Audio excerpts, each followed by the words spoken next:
స్మరణే యేసునామ స్మరణే. Praise the lord. యేసునామ స్మరణ అనే ఉదయకాల కార్యక్రమానికి మీ అందరికీ ఆహ్వానం. ఈ ఉదయకాలం ఎలాగున్నారు? మీరు ఏ విషయంలో బాధపడకండి. ఒక చక్కటి వాగ్దానం విలాప వాక్యంలో 3వ అధ్యాయము 33వ వచనంలో చదువుతాను, వినండి. హృదయపూర్వకంగా ఆయన నరులకు విచారము అయినను బాధనైనను కలగచేయడు. మన దేవుడు ఎంత మంచివాడంటే బాధ పెట్టడానికి, పీడించడానికి, తన బిడ్డలను శ్రమలో నెట్టివేయడానికి ఇష్టపడాడంట. ఆయన బాధపడుతూ ఉంటాడు. కాబట్టి ఈరోజు ఈ వాగ్దానం వింటున్న నీవు ఈ శ్రమ దేవుడు నాకు ఇచ్చాడు అనే మాట మానుకుందాం. దేవుడు హృదయపూర్వకంగా ఎవరిని శ్రమ పెట్టడానికి ఇష్టపడడు. మనందరికీ తెలుసు, హిట్లర్ అనగానే, ఆ పేరు అనగానే ఎంతో క్రూరుడో, ఎంత మూర్ఖుడో, ఎంత భయంకరుడో అని మనము గుర్తుపెట్టుకుంటూ ఉంటాం. ఆ వ్యక్తి యూదులను అందరినీ సమూల నాశనం చేయడానికి ప్రయత్నం చేశాడు. ఎలాగ చంపాడు తెలుసా? భయంకరంగా చంపాడు. కొంతమందిని ఒక పెద్ద పైప్లో ఉంచి ఒక టాక్సిక్ గ్యాస్ని, విషపూర్వకమైన వాయువును పంపించి వారు అల్లాడుతూ ఉంటుండగా అరుపులు కేకలు వినపడుతూ ఉంటుండగా వారు ఆ భయంకరమైన ఆ యొక్క పైప్లో ఉంటూ చనిపోయిన వారు కొంతమంది. ఇంకా కొంతమందిని అయితే ఒక మెడికల్ ఎక్స్పెరిమెంట్గా వాడుకున్నాడు. వీరు వైద్య ప్రయోగానికి పనికొస్తారు అని చెప్పి భయంకరంగా క్రూరంగా వారికి కొత్త కొత్త మందులను వారి మీద ప్రయోగించారంటండి. ఎంత క్రూరుడంటే మరి ఆడపిల్లలని కూడా చూడకుండా, స్త్రీలని చూడకుండా భయంకరంగా భరీ బాతుల వారిని అబ్యూస్ చేయడము చూస్తూ ఉంటున్నాం. ఇంత క్రూరుడు మరి ఆయన పేరు హిట్లర్ అని. అలాగే మన చుట్టుప్రక్కల ఎవరైనా క్రూరత్వంతో ఉంటే హిట్లర్ వచ్చాడు, హిట్లర్ వచ్చింది అనుకుంటాం కదండి. మరి అంత క్రూరుడిని మరి చాలామంది గౌరవించారంట. ఎంత బుద్ధిహీనత! కానీ మన దేవుడు అలాంటి వాడు కాడని ఈరోజు మనకు చెప్తా ఉంటున్నాడు. నీకు చిన్న శ్రమ వస్తే దేవుడు మంచివాడు కాదు, నేను దేవుని గుడికి వెళ్ళను, నేను దేవుని ఆరాధించను, దేవుడు నాకు ఎందుకు ఇది అనుమతించాడు. చిన్న నొప్పి వస్తే మనము అమ్మా నాన్న అంటాం. మనము దేవుడు నాకు ఇది అన్యాయం చేశాడు అని మనం చెప్తా ఉంటాం. అది ఎంత బుద్ధిహీనత! ఈరోజు ఈ మాటలు వింటున్న నీవు హృదయపూర్వకంగా నీకు శ్రమను దేవుడు కలిగించట్లేదు. ఆయన కఠినమైన దేవుడు కాడు. ఖచ్చితంగా ఆయన చెడ్డదాన్ని కూడా, కీడును కూడా మేలుగా మారుస్తాడు, చెడ్డ వాటిని మంచిగా మారుస్తాడు. నీవు ఒకవేళ ఆ శ్రమ అనుభవంలోనూ ఉన్నట్లయితే ఆ శ్రమలను దేవుడు వాడుకొని నిన్ను హెచ్చించడానికి, నిన్ను బాగుపరచడానికి చూస్తాడు. కానీ నీకు కావాలని మాత్రం శ్రమను, దుఃఖాన్ని అనుమతించడు. ఒకవేళ నీవు అనుకుంటున్నావేమో, అయ్యో నా జీవితంలో నేను ఇంత నష్టపోయాను, నా డబ్బు అంతా పోయింది, దేవుడు ఎందుకు నన్ను ఇలాగ చూస్తున్నాడు, ఒక శత్రువుగా నన్ను ఎందుకు చూస్తున్నాడు కొంతమంది అంటారు. ఇంకా కొంతమంది ఏమంటారంటే, నాకు బ్రేకప్ అయిపోయింది, లేక నాకు డివోర్స్ అయింది, దేవుడు నేను నా భర్త కలిసి ఉండడం దేవుడికి ఇష్టం లేదు అని అనుకుంటారు. మన దేవుడు అలాంటి వాడు కాడు. మన దేవుడు న్యాయాధిపతి, మంచివాడు, సమాధానకర్తయగు అధిపతి. ఆయన ఎప్పుడు కూడా ఉద్దేశపూర్వకంగా ఎవరికో కీడు కల్పించాలని, వారిని నొప్పించాలని, వారిని బాధించాలని దేవుడు ఎప్పుడు అనుకోడు. దేవుడు క్రూరుడైన కయ్యన్నే విడిచిపెట్టిన దేవుడు.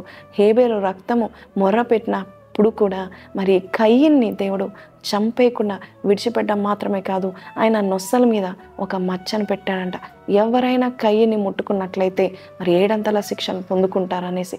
మరి మన దేవుడు అంత మంచి దేవుడు. క్రూరులకు, భక్తిహీనులకు, దుష్టులకు కూడా వారికి సమయాన్ని పొడిగిస్తున్నాడంట.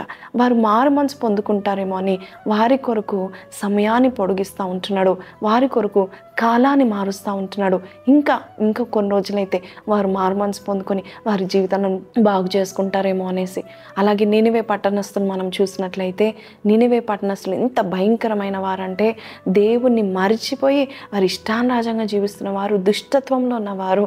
మరి ఒక్కరోజు ఆ పట్టణంలో ఉన్న ప్రతి ఒక్కరు గోన పట్ట కట్టుకొని ఉపవాసం ఉండి, వారే కాదు వారి పిల్లలే కాదు వారి పశువుల్ని కూడా ఉపవాసం ఉంచి, అయ్యా మేము పశ్చాత్తపడుతున్నాం, మమ్మల్ని క్షమించు అన్నప్పుడు దేవుడు తన మనసు త్రిప్పేసుకున్నాడంట, తన మనసు మార్చుకున్నాడంట.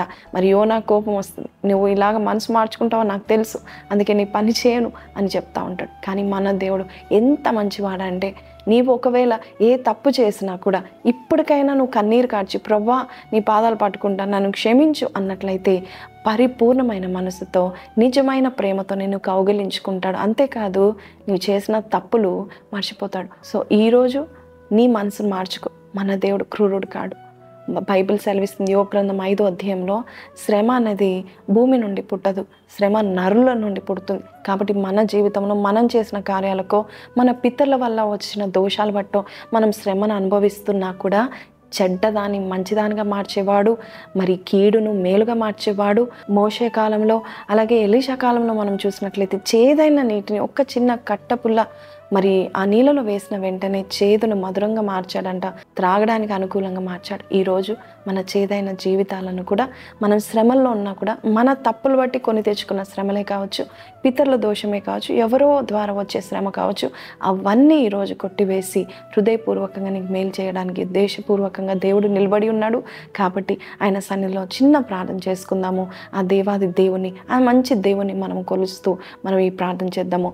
పరిశుద్ధుడా మహోన్నతుడు తండ్రి, మంచి వాడవు నాయన, న్యాయాధిపతివి, చక్కని కార్యాలు చేసే దేవుడవు, ఎవరిని భక్తిహీనులైన దుష్టులైన ప్రభ తండ్రి నీవు ఉద్దేశపూర్వకంగా వారికి హాని చేయాలని చూడవు నాయన ప్రభ. వారు మారు మనసు పొందుకోవాలని వారికి వార్నింగ్స్ ఇస్తూ ఉంటావు. వారిని అయ్యా నీ మార్గంలో నడిపించడానికి నువ్వు ఎంతగానో కష్టపడతావు, ఎంతగానో ప్రయత్నం చేస్తూ ఉంటావు నాయన.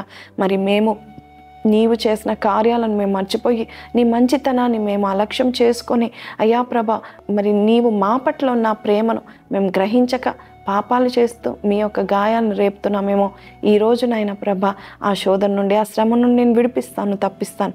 ఒక్కసారి నా యొద్దకు రా అని చెప్తే నేను వచ్చి నీ యొక్క కార్యాలు చేస్తానని చెప్పిన దైవమా, ఈరోజు ఎవరైతే ప్రభ అయ్యా నాకు ఈ మేలు జరగట్లేదు, నువ్వు ఎందుకు నాకు చేయట్లేదు అనకుండా ప్రభా నీ కొరకు ఎదురు చూస్తున్నాను. కీడును మేలుగా మార్చే దేవుడవు, చెడ్డదాన్ని మంచిదానిగా మార్చే దేవుడవు నాయన. ఈరోజు మీ కొరకు ఎదురు చూస్తున్నామనే వారి జీవితంలో నువ్వు అడుగుపెట్టి అయ్యా చేదును మధురంగా మార్చండి, చెడ్డదాన్ని మంచిగా మార్చండి, కీడును మేలుగా మారుస్తారని నజరేయుడనే పరిశుద్ధ నామంలో అడిగి వేడుకొంచున్నాము తండ్రి. ఆమెన్. సో ప్రైజ్ లార్డ్ అండి. మన దేవుడు మంచి కార్యాలు చేసే దేవుడు, మంచి చేయడానికి ఇష్టపడే దేవుడు, మంచి చేయడానికి ఆతుర కలిగిన దేవుడు. ఈరోజు మీ జీవితంలో మంచి చేయడానికి ఇష్టపడుతున్నాడు. కాబట్టి ధైర్యంగా ఉండండి, దేవుని ఎక్కువగా స్తుతించండి. దేవుడు మీ యొక్క శ్రమలన్నీ కొట్టివేయబోచున్నాడు. ఈ మాట మీరు నమ్మినట్లయితే కింద కమెంట్లో ఆమెనని పెట్టండి, అనేకులకు షేర్ చేయండి. మీ వాట్సాప్ స్టేటసెస్లో, గ్రూప్స్లో, సోషల్ ప్లాట్ఫామ్స్లో షేర్ చేయండి. అలాగే 12 గంటలకు ఫ్రైడే ప్రాఫిటికల్ లైవ్లో కలుద్దాం. అంతవరకు సెలవు. Praise the lord.